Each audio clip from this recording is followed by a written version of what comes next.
Šodien parunāsim par normatīviem, par standartiem, konkrēti par 62305. Paceliet rokas, kas ir lietas kursā, ka 24. gadā mums ir jauna versija pieņemta. Neredz, vienu roku, tā nevar būt, jā, dažas rokas ir. Jā. Tad ir dažas izmaiņas, nav tā, kad ir viss mainījies un mēs tagad zibens aizsardzību pilnīgi citādāk izbūvēsim un projektēsim. Tad joprojām mums ir spēkā LVS EN 62305, kuram ir 4 daļas, un ja jūs paskatāties Latvijas valsts standarta mājaslapā, tad šīs te visas 4 daļas ir tikušas atjaunotas 24. gada rudenī. Tas skaitās ļoti svaiga versija. Skaidrs, ka nekas nestāv uz vietas, un arī 25. gadā ir bijušas kaut kādas varbūt nelielas papildinājumos pieņemtas izmaiņas, bet joprojām 24. gada rudens priekš mums tas ir ļoti svaiga versija. Šobrīd gan jāsaka, ka šis standarts ir pieņemts Latvijas valsts standartā. Viņš ir pieejams angļu valodā, nav ticis iztulkots, lai gan mums ir 48. komiteja zibens aizsardzība, kas mums ir pie Latvijas valsts standarta, ir piešķirts finansējums 2 daļu tulkošanai. Komitejā bija balsošana par to, kuras daļas tiks tulkotas, tur domas nedaudz dalās. Skaidrs, ka 3. daļa visfunkcionālākā būtu jātulko 1, tad kura varētu būt tā 2. daļa. Domas dalījās starp 4. un 2. daļu.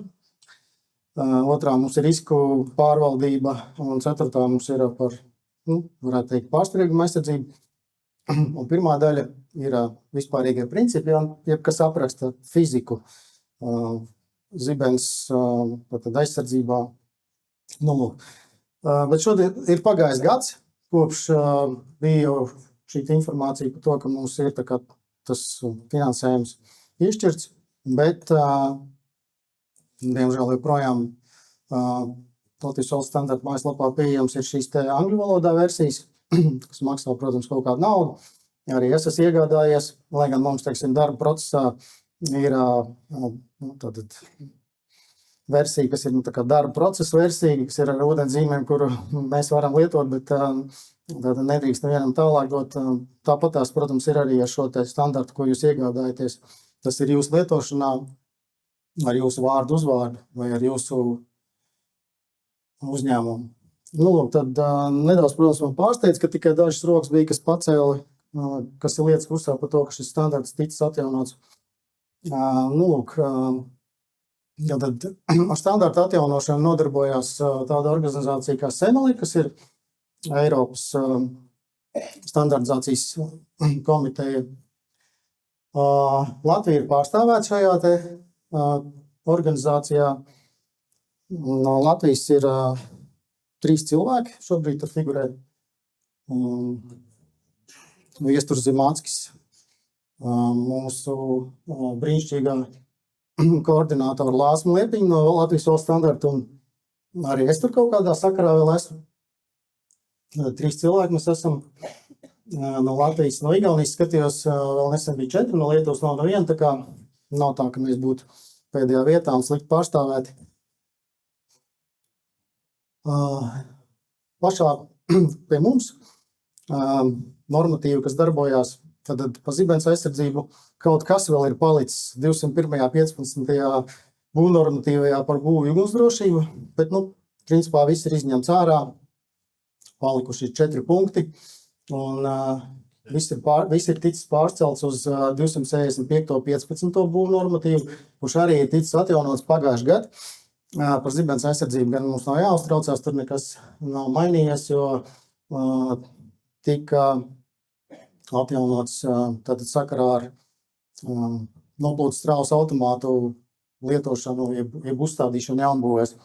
Un es arī biju nedaudz pārsteidzoši, ka tur sākās tāds tracis un cilvēki bija saštuši kā tā, ka tagad mums būs jāuzstāda nopildes trausu automāti. Jaunbūvēs kaut kā, man liekas, ka pēdējos gadus 20 jau tā ir pilnīgi norma, ka tieši šie nopildes trausu automāti būtu jāuzstāda. Jā, tad šis 265. 15. būvnormatīvs mums dod aizsardzības klases, kuras ir paņemts no 62305 standarta. Tur arī nekas nemainās. Šīs klases apraksta zibens aizsardzības efektivitāti. Kas ir labi šajā būvnormatīvā, ir tas, ka saraksta veidā ir iedotas atbilstoši aizsardzības klasēm ēkas, jeb objekti. Šī prakse nāk vairāk no apdrošinātājiem. Piemēram, Vācijā šo praksi ļoti izmanto. Apdrošinātāji ir sastādījuši savus sarakstus, kādas ēkas būtu jāatbilst kurai zibens aizsardzības klasei. Tātad 1., 2., 3. zibens aizsardzības klases. Tagad neuzskaitīšu to visu, to jūs varat paši visu atrast un izlasīt. Tā galvenā atšķirība tā, ka 1. aizsardzības klase būs galvenokārt ēkām uz sprādzienu bīstamu vidi. 2. būs sabiedrībai valstī nozīmīgas ēkas. Un 3. būs visas pārējās faktiski dzīvojamās mājas, biroja ēkas un tā tālāk. 4. aizsardzības klasi šis LBN 261 vispār neapskata, kas arī manā skatījumā ļoti pareizi, jo mūsdienās pēc 4. zibens aizsardzības klases praktiski neko nebūvē un arī nevajadzētu būvēt, jo tā efektivitāte, kā mēs redzējām, ir tikai 80% 4. zibens aizsardzības klasē, tāpēc vienmēr pat, ja arī, teiksim, kaut kāds aprēķins mums rādītu, ka mūsu ēkai pietiek 4. aizsardzības klase, vienmēr tāpat taisa pēc 3., jo tas materiāla izlietojums starp 3. un 4.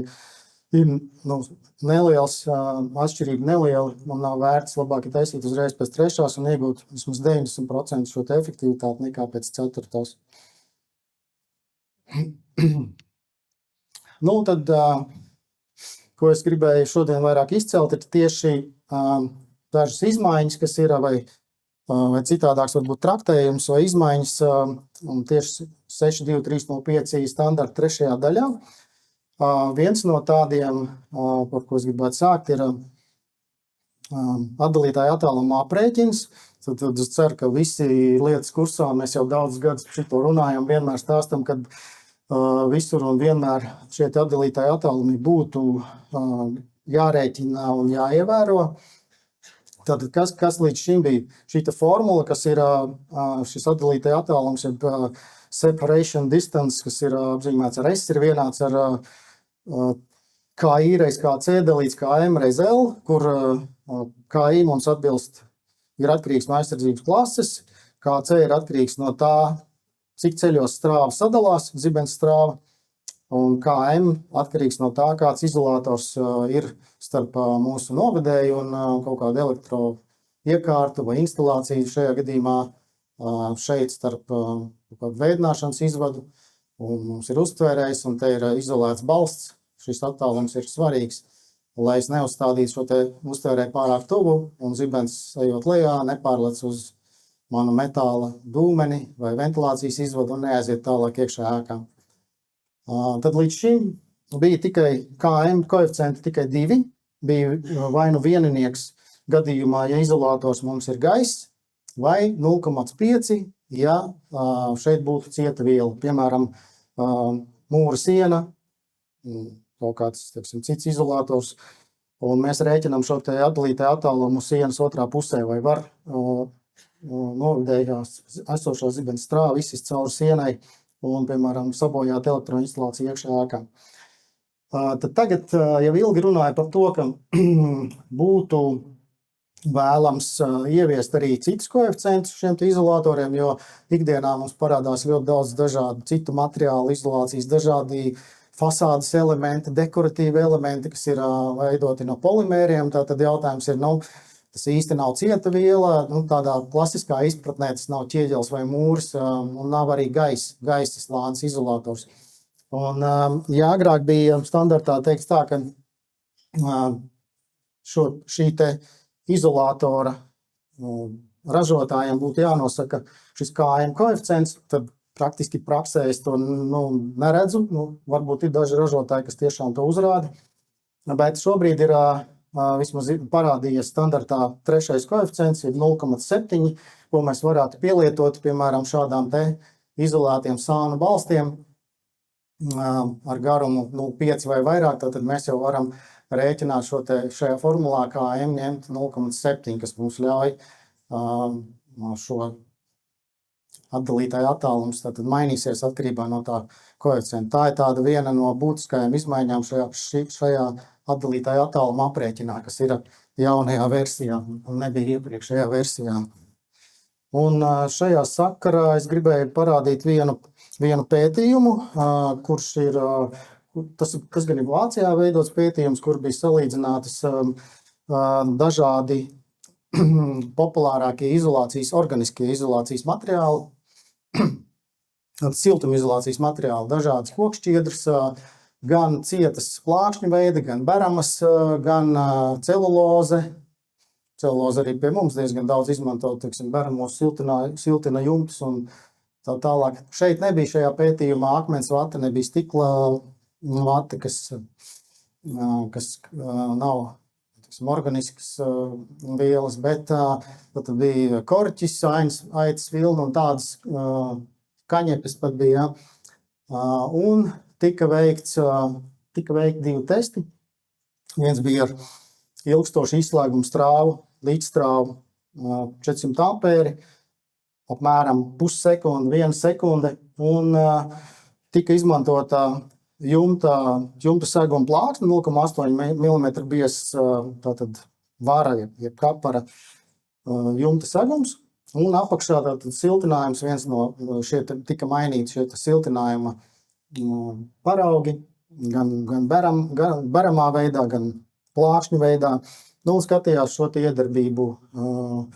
Tātad šis varētu būt tā kā simulēts, piemēram, zibens spēriens saules paneļos, tiek bojāta kaut kāda izolācija, un pat ne zibens strāva, bet šis saules panelis jau veidojot izslēgumu ar jumtu, sāk kausēt šo jumtu segumu, un tad iespējamās sekas. Un secinājums bija tāds, ka notiek lokāla metāla kušana, tātad šis te vara jumta segums viņš izkūst, un tātad viņš sāk pilēt uz leju, tecēt, karsts metāls, pil virsū siltinājumam un aizdegās visi organiskie materiāli, izņemot korķi. Tātad jāsaka tā, ka akmens vate un stikla vate šādi neaizdegās, tas ir plus šiem materiāliem, bet tāds saistvielas, kas ir iekšā arī, teiksim, akmens vatē un stikla vatē, šīs te saistvielas, viņas var radīt sadūmojumu, tātad kaut kāda dūma var veidoties. Viena lieta, tas ir, teiksim, piemēram, kaut kāds jumta siltinājums, cita lieta, tas ir kaut kāds vēdināšanas izvads, kurš arī ir siltināts. Un ja mums ir kaut kāda aizdegšanās vai siltinājuma uzkaršana vai dūmošana, tad pat, ja neizceļās ugunsgrēks, tas nozīmē, ka šie dūmi, kodīgi dūmi varētu tikt ievilkt vēdināšanas sistēmā un, piemēram, ja tas ir kaut kad cilvēks guļ, ventilācija strādā, var saindēties vai pat aiziet bojā. Otrs tests bija, tiek simulēta tieša zibens strāva ar 10350 raksturlīkni, dažādi impulsi no 0,5 līdz 50 kA, tika paņemts kā novadējs 8 mm stieple, un nerūsējuši tērauda jāsaka gan, kas ir pats sliktākais vadītājs V4A, un tātad atkal ievietots šajā siltinājumā, jo standarts mums teorētiski atļauj novedēju likt iekšā sienā, ja siena nav no degoša materiāla, nekas sīkāk nav paskaidrots, ejiet un paši tagad izdomājiet. Tāpēc, teiksim, arī šādi testi tiek veikti. Piemēram, kas notiek, ja mēs ieliekam tādā vai citādā siltinājumā šo zibens novadēju stiepli. Un secināts tika, ka stiepli var uzkarst līdz grādiem 200, kas varbūt pats nerada tieši aizdegšanās risku, bet tiek bojāts pats siltinājums. Viņš tiek, teiksim, elektrodinamiskie spēki izraisa to, ka šie zema blīvuma materiāli viņi tiek bojāti. Un bez klasiskas aizdegšanās. Tad, sliktākais scenārijs ir, ja neaizdegās nekas, tad tiek šis siltinājums bojāts. Un cietie materiāli var sākt gruzdēt, tad viņš nedeg, viņš vienkārši gruzd. Un, piemēram, sākumā ir teiksim, šāds tas gruzdējums, jā, un pēc kaut kādām tur stundām 10, 20 jau viņš izplušās ļoti lielā platībā, bet nedeg ar atklātu liesmu. Tad tas kontekstā ar atdalītāju attālumu neievērošanu, teiksim, ja mēs šo te novedēju vai jumta pakļaujam kādai izslēgumai vai tiešai zibens strāvai. Nākošais, kas ir mainījies standartā, ir aizsardzība no sānu spērieniem ēkām līdz 60 metru augstumam. Tad virs 60 metru augstumam tur praktiski viss palicis pa vecam. Mēs aizsargājam augšējos stāvus no sānu spērieniem, tad 20% no augšas no kopējā garuma papildus aizsargājam, bet ēkās līdz 60 metru augstumam, tad šajā gadījumā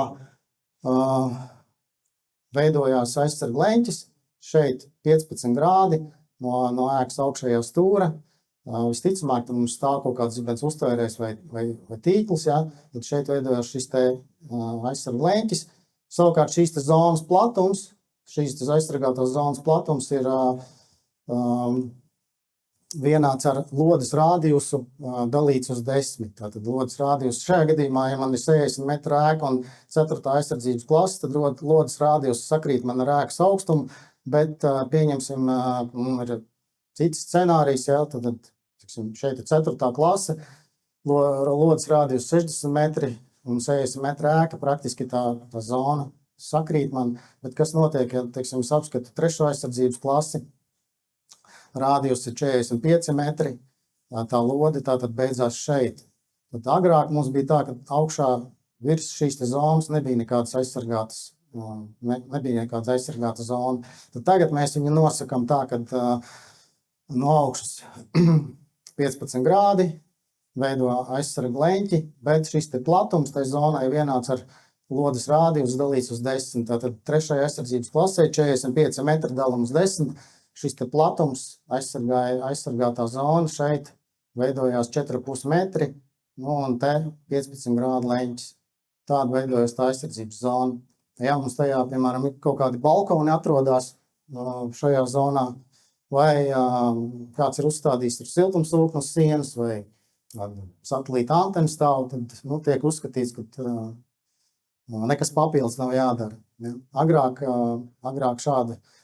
šis nebija, par to ilgi strīdējās, teica, kā tā, tāpat kaut kādu aizsardzības zonu jau tā augstceltne mums veido. Ja? Pat ja mēs sakam, ka mēs to aizsargu leņķi virs tiem 45 metriem vairs neapskatām, vai pēc 2. klases virs 30 metriem vairs neapskatām to aizsargu leņķi. Ja? Tad tagad tas ir izlabots. Šajā gadījumā, ja mums ir 2. aizsardzības klase un lodes rādījus ir 30 metri, tad atkal 15 grādi no augšas, bet šīs aizsargātās zonas platums būs 3 metri, tad 30 dalīts uz 10. Un ja ir 1. klase, tad attiecīgi ir 20 dalīts uz 10, ja 2 metri būs un atkal tie paši 15 grādi. Tādā veidā šādās te ēkās līdz 60 grādiem mēs varam noteikt papildus aizsargāto zonu no sānu spērieniem. Jā, tad vēl ir sīkāk un smalkāk izcelts aizsardzības zona, kas veidojās starp uztvērējiem, 2 uztvērējiem, starp kuriem ir novilkta trose.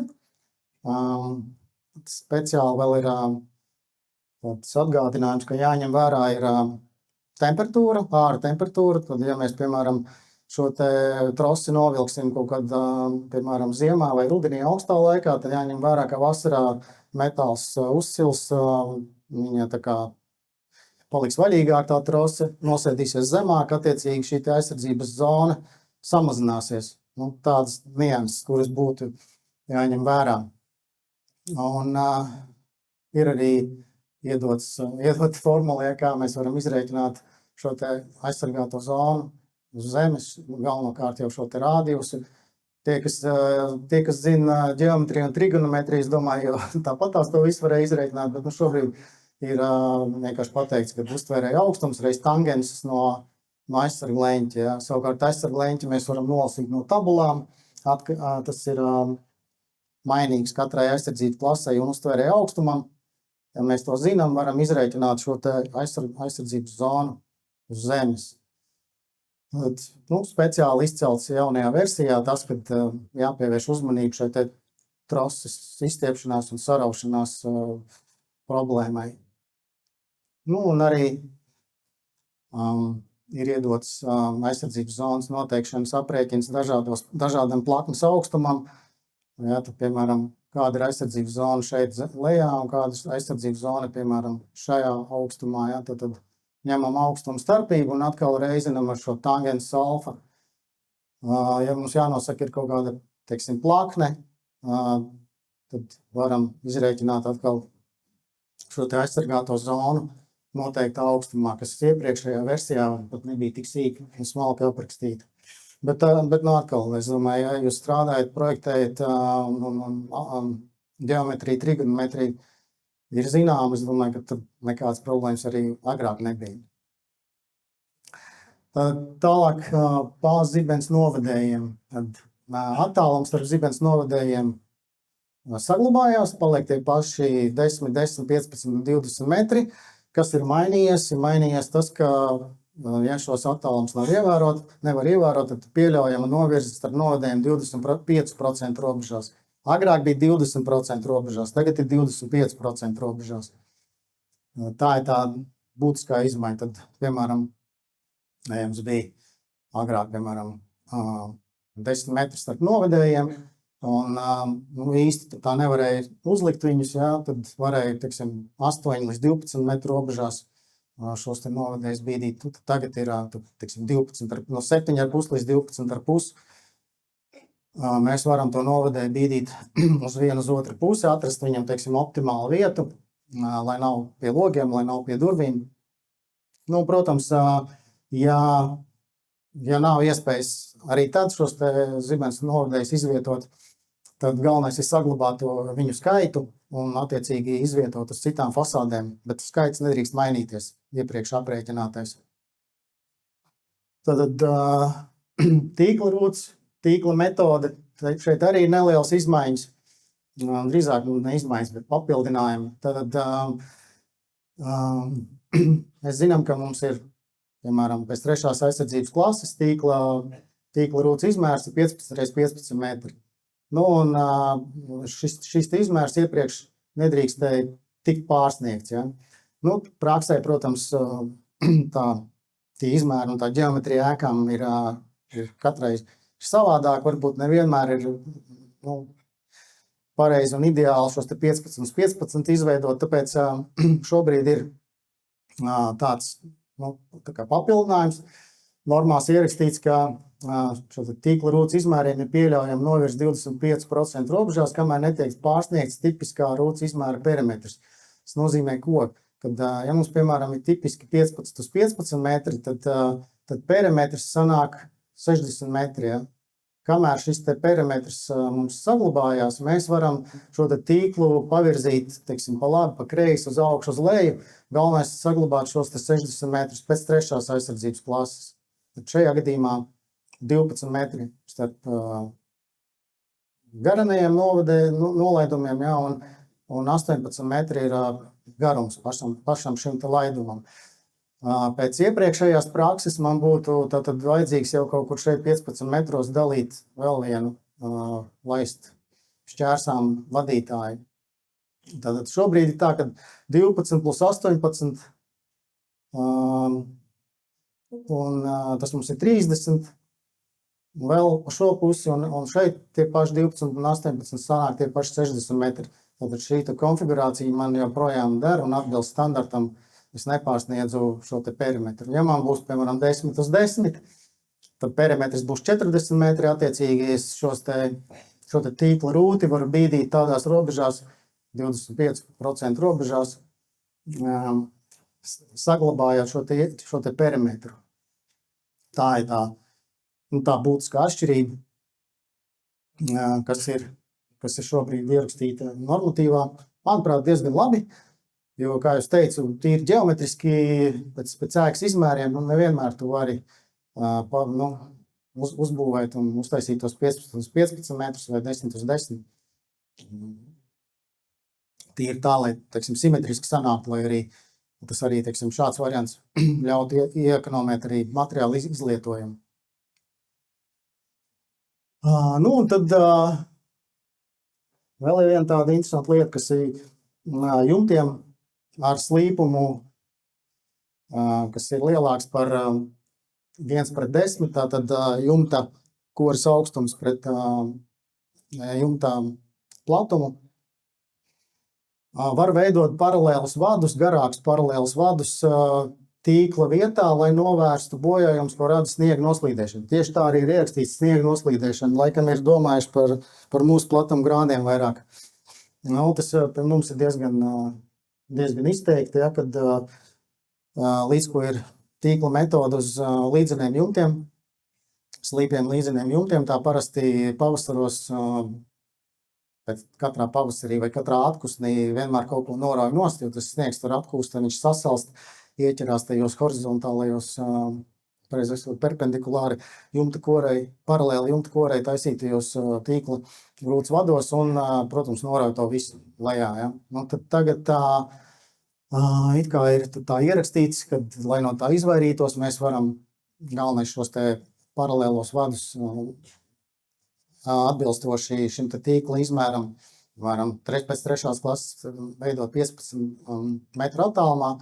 Savukārt varētu būt garāki laidumi no paralēlajiem vadiem, bet tad ir pastiprināti jāpievērš uzmanība atdalītāja attālumam. Tad, ja mums nav šis te tīklojums tik bieži, tad tā zibens strāva vairs nevar sadalīties vairākās daļās tik ātri. Tad jau ir jāsāk papildus pievērst uzmanību atkal atdalītāju attālumiem, vai šāds te variants neparedz to, ka mēs varam, teiksim, dabūt tas zibens strāva visi cauri kaut kur jumtā. Bet viņi pareiķinājuši un ierakstījuši arī standartā, kad šāds te piegājiens to atdalītāju attālumu palielina apmēram tikai pat 4%. It kā viss ir skaisti, bet tad, līdz ko mēs nonākam pie metāla jumtiem, tā šeit ir, protams, atsauc uz to, ka, ja uz metāla jumta nav pieļaujama jumta seguma caurkušana, tad papildus jāpielieto lodes metoda un tīkls jāpaceļ uz augšu vai jāuzstāda papildus uztvērēju ūs. Un atkal mēs nonākam pie tā, ka uz metāla jumta, ja mēs pacelsim šo te tīklu uz augšu, skaidrs, ka atkal tad būs, kur ieķersies sniegs, ledus un to visu mums visticamāk noraus nost. Bet atstāt bez uzmanības tātad metāla jumta mēs arī nevaram, tātad vienkārši tīkls uz metāla jumta nestrādās, jo, ja jūs atceraties šo te zibens veidošanos, kā tas notiek, tad šis te lejupējošais līderis, viņš ģenerē pretī vērstus augšupējošus līderus no visām metāliskajām virsmām, uztvērējiem, iekārtām, kokiem, kalniem un tā tālāk. Un tad tie līderi startē gan no tās stieples, gan no paša metāla jumta. Līdz ar to tas līderis, kas iet uz leju, viņš nevar izšķirt, kur tad ir tā zibens stieple un kur ir pats jumts metāla. Un tāpēc ir tā piezīme, viņa tur tā ierakstīta, tā neuzkrītoši ir, ka metāla jumta gadījumā mums vajadzētu pacelt šo tīklu uz augšu. Lai tas līderis, kurš startē uz augšu, startētu ātrāk no tās stieples nekā no tā jumta. Lūk, un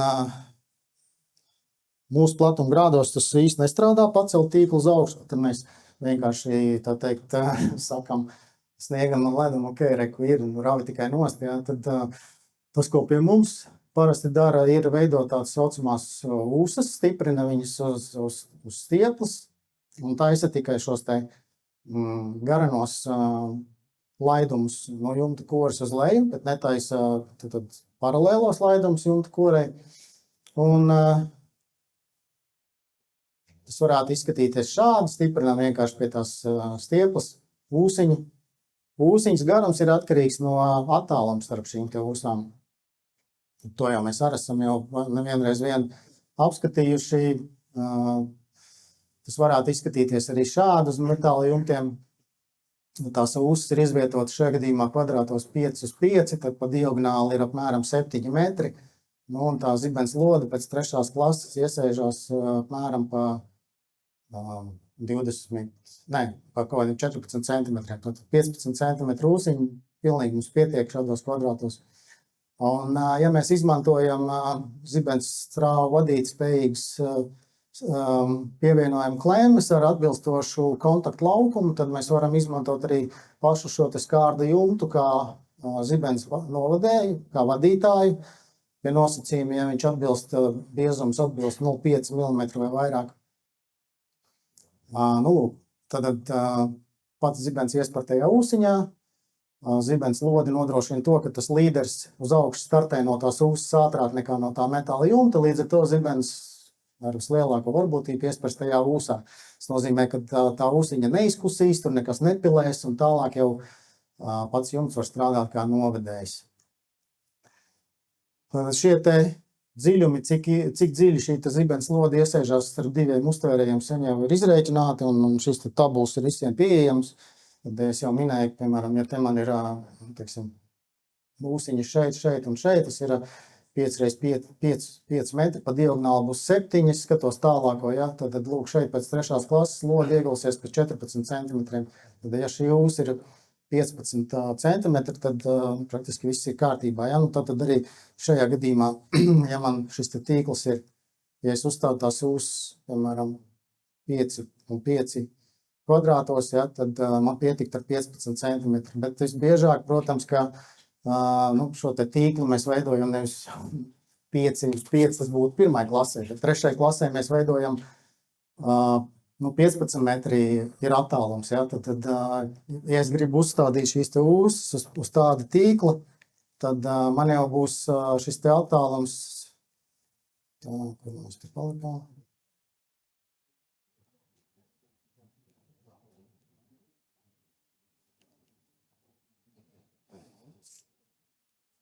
Sapinos meistarībā.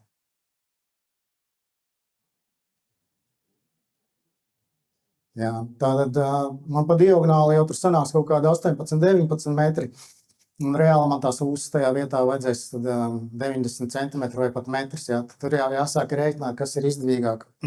Uzlikt uztvērēs tīņus vai biežāk salikt ūsus. Jā. Bet vienkārši tā metāla jumtu atstāt un uzlikt uz viņu tīkla.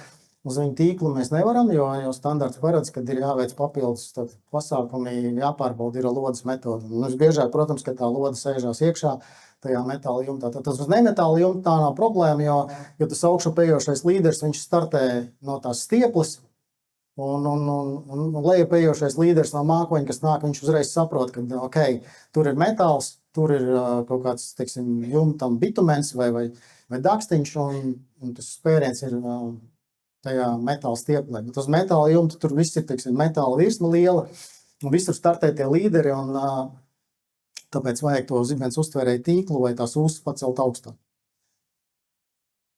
Jo citādi mēs riskējam to, ka šis te jumts tiks izkausēts, tātad ir mums tabula standartā iedot ar minimālajiem caurkušanas biezumiem. Un, ja tas ir skārda jumts, tērauds, ja, tad, lai viņš neizkustu, viņam jābūt biezumam 4 mm. Tāda jumta, protams, ka seguma nav. Varētu būt kaut kādi dekoratīvi elementi, ja, no šiem te metāliem, kas uz jumta tiek lietot.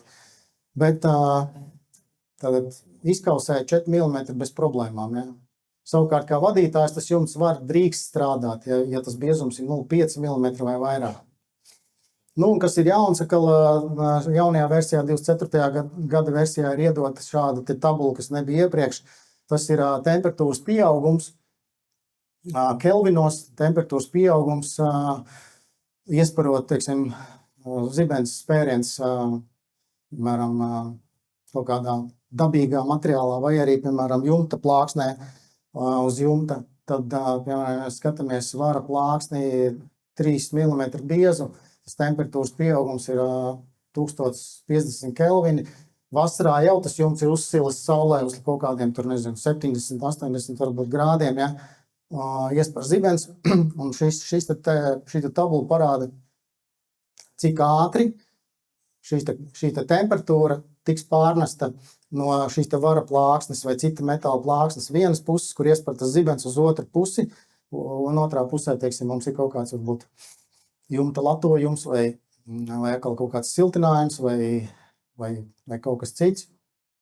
Šī temperatūras pārnese ir ļoti liela, izņemot nerūsējušu tēraudu. Nerūsējušam tēraudam šī temperatūras pārnese temperatūra ir liela, jo teiksim, tērauds ir slikts kā vadītājs, nerūsējošais, bet savukārt tas laiks, kurā šī temperatūra tiek pārnesta no vienas puses tai loksnei uz otru, ir daudz lielāka.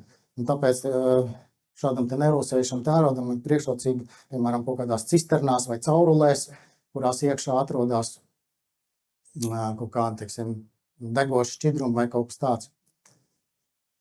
Tas ir jauns, tātad šī tabula. Vēl, kas ir jauns, metāla konstrukciju aizsargāšana uz jumta, tad līdz šim bija tā, kad, ja mums ir jumta plakne, bet no viņas kaut kas izvirzās metālisks, tad līdz ko 30 cm virs tās jumta plaknes kaut kas izvirzās metālisks, obligāti ir jāveic papildus pasākumi, kaut kāds uztvērējs jāliek vai teiksim, jāsazemē atkarībā atkal no tā materiāla biezuma un kas tas ir tāds par konstrukciju, kas uz jumta ir. Tad otrs kritērijs bija laukums šī konstrukcijai uz jumta pārsniedz 1 kvadrātmetru, tie varētu būt, teiksim, jumta logi, piemēram. Visbiežāk tas būs virs 1 kvadrātmetra. Jautājums ir tagad, kas tas ir pa jumta logu, ja tas ir alumīnija profila logs ar atbilstošu biezumu, tad mēs viņu varam mierīgi sazemēt, varbūt.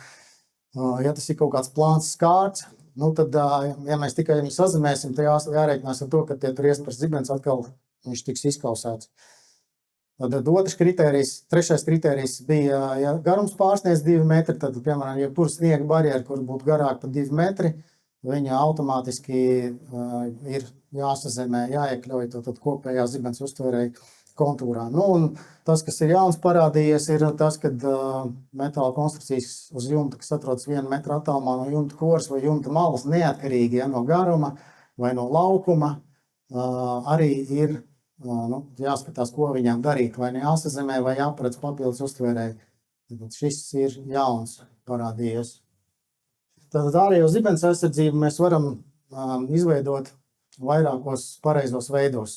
Piemēram, mēs varam veidot neatdalītu zibens aizsardzības sistēmu un stiprināt pie ēkas, tātad uz jumta, stieplē, uztvērēji, novedēji gar sienām, stiprinās pie sienas, mērklemes attiecīgi uz katru novedēju, zemēm kontūrs un ievads sadalē uz kopni.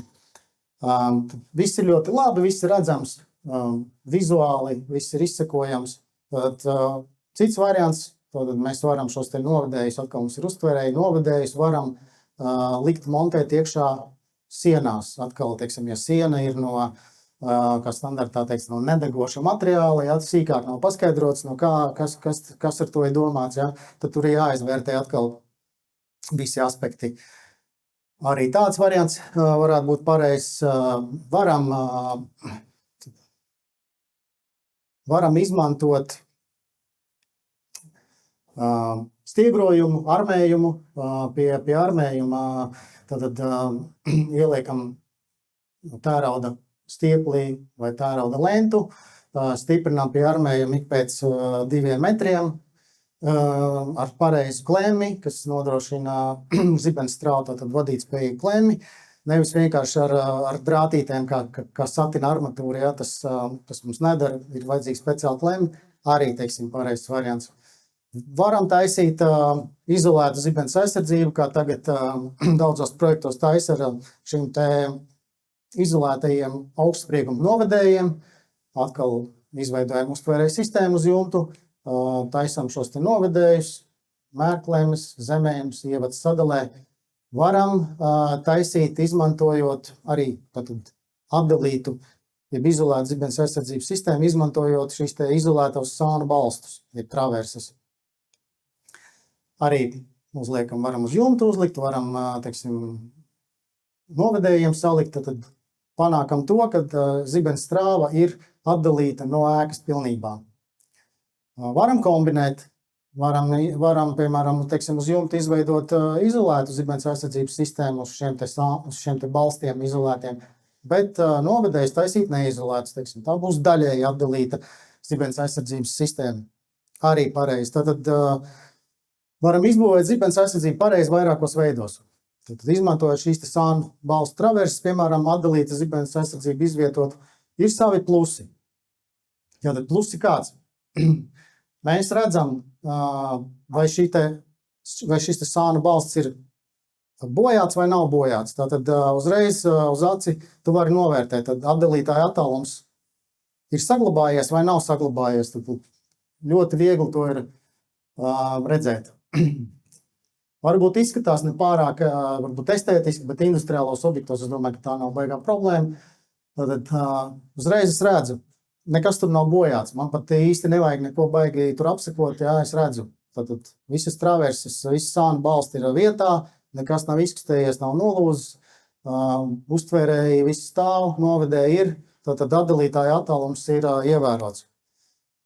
Tālāk, ja es izmantoju šo te augstspriegumu šos te novedējus, tad kā es zinu, vai šis te novedējs ir darba kārtībā, vai viņš nav ticis bojāts pēc kādas zibens izlādes. Vizuāli vai es to varu pateikt?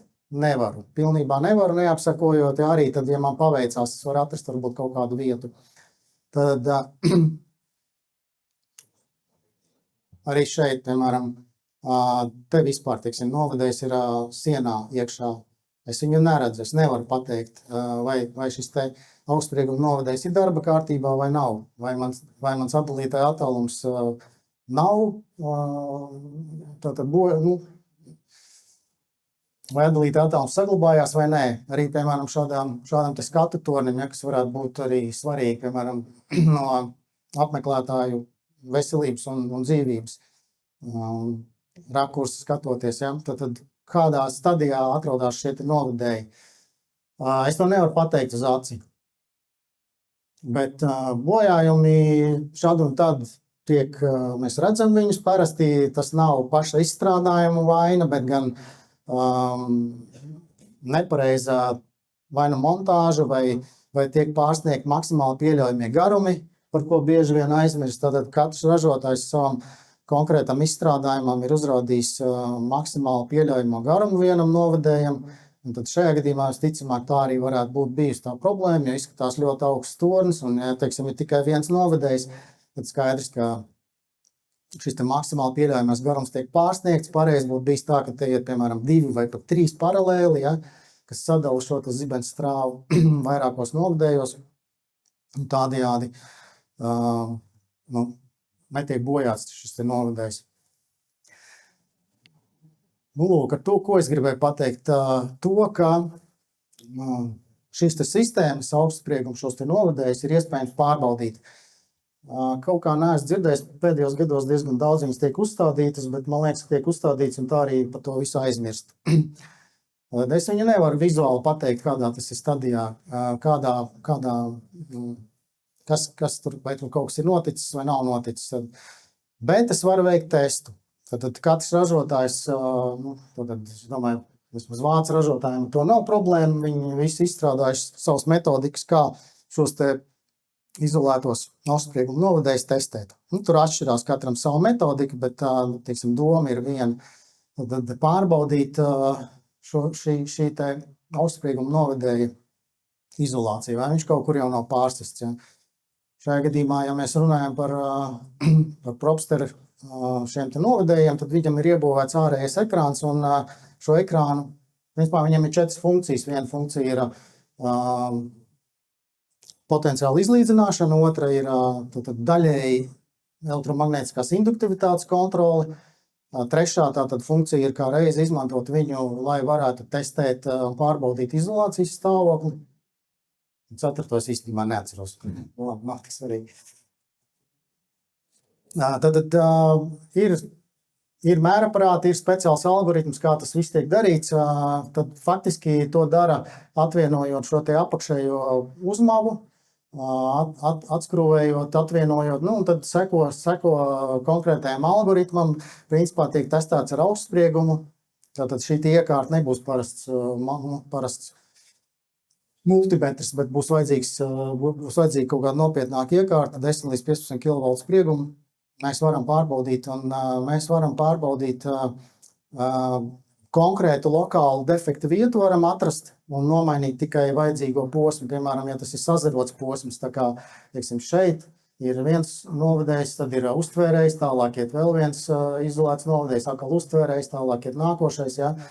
Mēs varam ar vienu testu, vienā vietā veicot šo te testu, varam atrast bojāto posmu.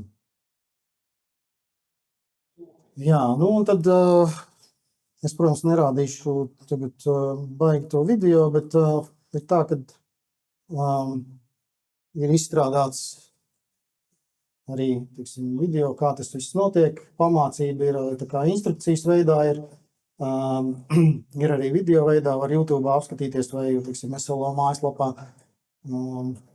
kā tas parasti notiek. Bet vispār, teiksim, par to mērīšanu kā tādu, arī tur ir nelielas izmaiņas par šīm te pārbaudēm. Ja kādreiz mums standartā bija vienkārši minēts, ka jebkuras sistēma, zibens aizsardzības sistēmas pārbauda ir 1. 2. klasei, tātad 2 gados vizuāli, reiz gadā vizuāli, un 2 gados mēs veicam mērījumu, 3. 4. klasē bija vizuāli katrus 2 gadus, un mērījums veicam reiz 4 gados. Tad tagad šis mērījuma intensitāte biežums ir piesaistīts apstākļiem, kurā vietā atrodas šī ēka. Vai tā ir agresīva vide, vai tā ir sprādzienu bīstama vide, vai šis objekts ir pakļauts, teiksim, kaut kādām klimatiskām iedarbībām, lieliem augstumiem, stipriem vējiem un tā tālāk.